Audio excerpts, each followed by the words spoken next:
Hey, it's Adrian, and the brand new Logitech MX Master 4 mouse is finally out. I've been patiently waiting just like a lot of you because it's been almost 3 years since the release of the MX3S mouse. Now they've made some great changes in some areas, but a lot of things have also not changed. So is it actually worth the upgrade if you already own the MX3S? Well, let's take a closer look and find out.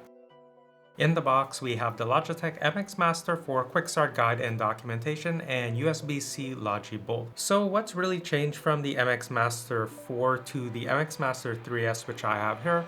Well, one of the changes is that the wheel is actually supposed to be a smoother transition when switching from the ratchet mode to the free spinning mode. The other change is that the Logi Bolt receiver is now a USB-C connector instead of a USB Type-A connector. Logitech also claims 2 times more robust connection strength in crowded RF environments. The claim to fame is the new haptic functionality with limited support for certain software, an action ring overlay that you could see on the screen, which isn't unique to the MX4, I'll get into that later. There's also an additional button added, and some of the exterior materials have changed, so it has less of that soft touch coating. But let's take a closer look at the design now. The MX Master 4 mouse is coming in at around 9 grams heavier when compared to the MX3. I have the pale gray version of the MX Master 4, but it also comes in graphite and black as well. Now if we take a side view and I compare that to the MX Master 3S, you can see that it's just slightly more elongated when comparing both of these by maybe a few millimeters. Now notice on the MX Master 3S I do have discoloration right here where my thumb would always sit. This is something a lot of people had complaints about due to the soft touch coating that was used on this and on the MX3. And that's been kind of rectified on the MX4 because we do have silicone grips on the sides here, and then we have kind of a hard plastic at the back here, where previously this was that kind of soft touch coating that was, really prone to getting discolored. So long term, hopefully this holds up better. And due to the slight elongation, this is going to be better if you found the MX3S or MX3 a little bit small for your hands. Now, if I just rest my hands on there, you could see it's a pretty good grip that I have on there, fairly ergonomic, not really much in the way of gaps around the mouse. And if you look at where my fingers rest, kind of a top-down view, I still have a lot more room to go if I had longer fingers, and my middle finger is still resting nicely on the other button. So yeah, overall, in terms of grip and hand feel, it actually feels good so far. If I contrast that to the MX Master 3S, you could see still the same nice grip and curvature. Now my thumb is almost at the end here, and if we do a top-down view, you can see my middle finger is actually extending slightly above where the button ends. So yeah, definitely if you have larger hands, you'll like the MX Master 4. Coming back to the MX Master 4, you can see my thumb actually doesn't extend past here, so it feels pretty comfortable. And you'll notice that we now have one new button added here, whereas on the 3S we only have 2 buttons, front and back. So you do have an additional button that you can remap, and then we also have this kind of haptic area. And you can see it does have a texture here, so it adds, a little bit more grip. Now, one thing I did like on the 3S is we kind of have these angled, rich lines going across here, which makes it look kind of cool. I do kind of miss that not being on the MX4. Note when I press the button here, you can probably hear that's an audible click, and it's immediately apparent you've pressed it. However, on the MX4, when you press down, you can see the entire area is shifting, but you're not really hearing an audible click. So that's something I don't really like. The LED indicator light has now been moved to the top of the MX4, and on the MX3S, that light was on the side here. The horizontal scroll wheel is also longer on the MX4 compared to the MX3S. Again, if you have larger hands, you're gonna like that. I also noticed that the horizontal scroll wheel is a less tension or less friction, so it's really easy to just go ahead and rotate that. However, on the MX3S, it has a little bit higher of a tensioning or resistance, and I actually do prefer the feel on the 3S compared to the looser feel on the 4. The side of the MX4 also has a texture type of feel, so it does improve gripability, and it actually feels good on the finger. And if I do a side view with the MX3S, you can see just how discolored that is on the side. So yeah, I'm really glad they've switched the material out on her. Note that the mouse buttons are not held in a frame like they are on the MX3S, so this actually looks a little bit cleaner to me. The front has the USB Type-C port, which is what we're going to use to just top this back up anytime the battery goes down.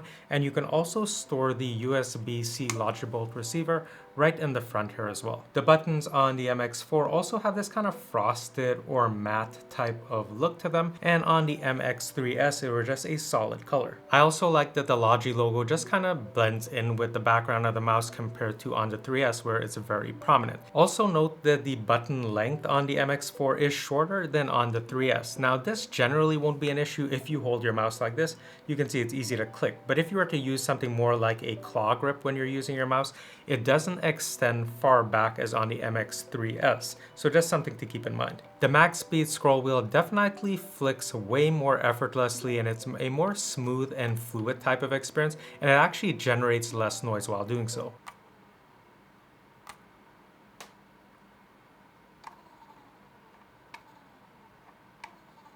The max speed scroll wheel on the MX3S is still perfectly usable, but it's just a little bit louder than on the MX4. Of course, you can also click in the scroll wheel as a button.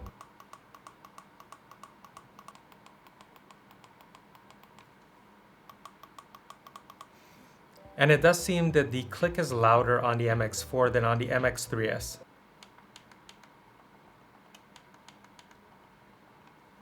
Switching these spin modes is also a little bit quieter on the MX3S. The bottom of the mouse has the power button, which has been moved to the side compared to on the 3S where it was at the very top of the mouse.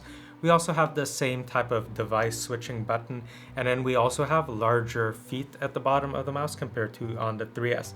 Now one thing I noticed is that they've added one of these feet around the sensor, which was not on the 3S, and we also have exposed screws on the bottom of the mouse now, which were not present on the 3S, so this will be easier to open up. Also note that where the button is on the 4, I can actually go ahead and kind of pry this up because it's not held in place by any type of frame. The MX3S also has the same type of issue where it can be lifted up, but it just seems a little bit easier for something to kind of get snagged under this button on the MX4 compared to on the 3S. I'm only pointing this out because if you travel often and you kind of just pack your mouse in your laptop bag or whatever, you're probably going to want to put it in some kind of container so this doesn't get snagged on clothes or a wire or something like that. In terms of hand feel and ergonomics, both mice feel really good. The curvature of them really suit my hand well.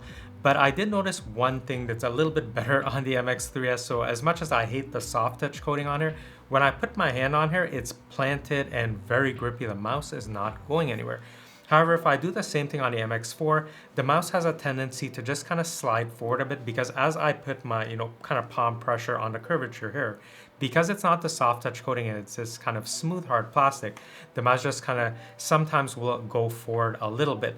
So I just have to adjust my grip to, more like this. So as soon as I grab onto it, it has less of a tendency to slide away. Even though they've added a type of dimpling pattern on the hard plastic to help with grip and maybe, breathability, it's nowhere as grippy as on the MX3S. And I'm not saying I want the soft touch coating to return, and it's made my MX3S look horrible, but just something to keep in mind with the hard plastic, if there was a way they could have added, maybe angled silicone side strips, like kind of like how we have this kind of angled ridges on the 3S, maybe that would have been the best of both worlds. And it is definitely noticeable that the MX4 is heavier when I'm kind of grabbing it and moving it around compared to the MX3S, but I kind of do not mind having a little bit of heft to my mouse, so this is not a deal breaker for me. So while the curvature is slightly different on the MX4, I still find it just as comfortable as on the MX3S. But yeah, let me know what you guys think of the design changes on the MX4 and if you prefer it over the MX3S or if you still prefer the look of the MX3S. I 100%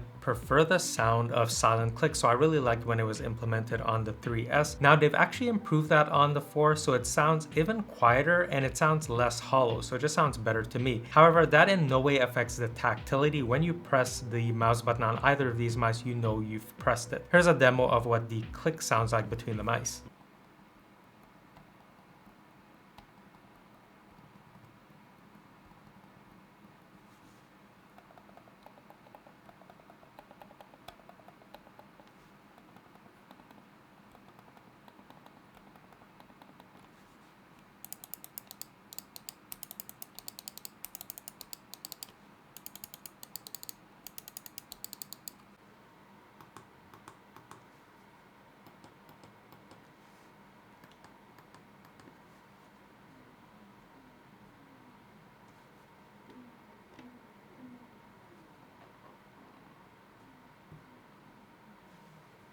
The tracking is fantastic on the MX4, same as on the MX3S, even on glass. If we jump into the Logi option software and I click into the MX4, so there's a whole bunch of options for every element on here. So for example, if I tap on the middle button, you can just have it act as a middle button, and you have all of these other options here. You can see pretty much anything you want to do, you can do on here. Same with the shift wheel mode. If you always like it in the kind of free spin mode, you can remap this to do anything else that you like. But what's more important here is the new added button, the gesture right here. You can see there's some preset stuff. So there's one for virtual desktops, but you have like media controls, etc. But if I leave it on virtual desktops, it's showing if I hold this and then I do mouse up, it's going to bring up the start menu, which you just saw there. And then if I hold it and do mouse down, it's just going to go ahead and hide the desktop. Look at the actions ring.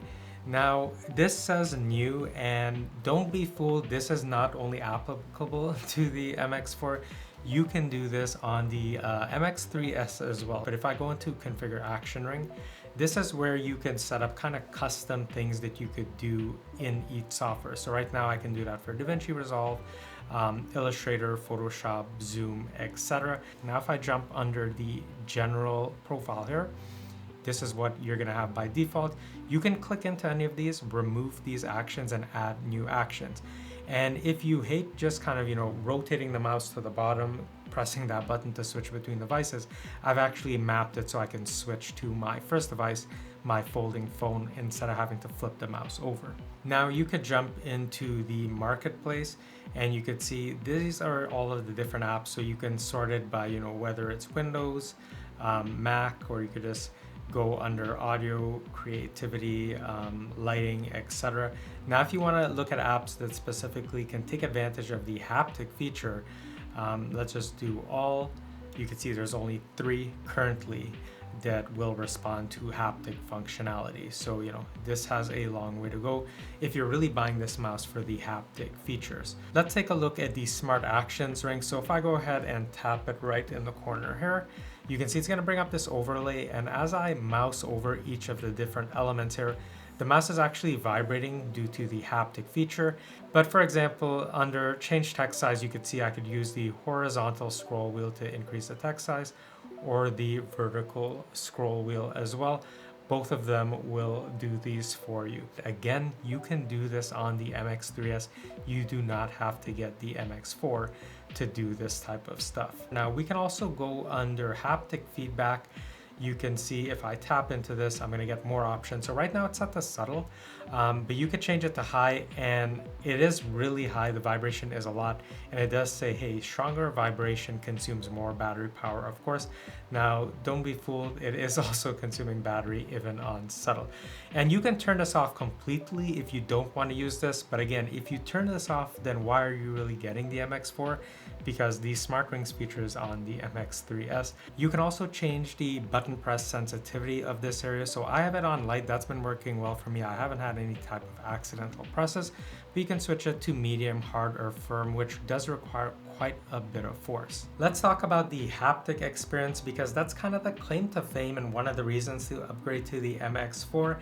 And I really do not like the haptics feature. Even setting it to the lowest intensity, I found it to be distracting. The reason why is while I'm working, like whether it's in Photoshop, Illustrator, etc., I'm seeing what I'm doing on the screen. I don't need the mouse to give me secondary feedback or to vibrate in my hand that, hey, I'm doing something that I'm seeing in real time on the screen.